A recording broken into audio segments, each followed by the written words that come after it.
cerchiamo di interpretare, pur essendo banca pubblica, raccogliendo il consenso anche degli investitori privati.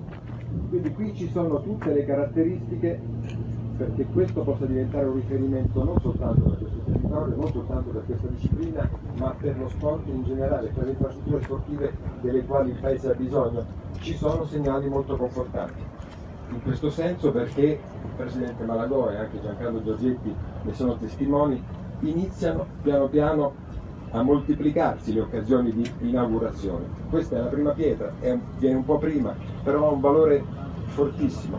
Lasciatemi fare un parallelismo che forse può sembrare ardito e quindi lo faccio con tutto rispetto. Oggi noi stiamo facendo la prima ecografia di una vita che nasce.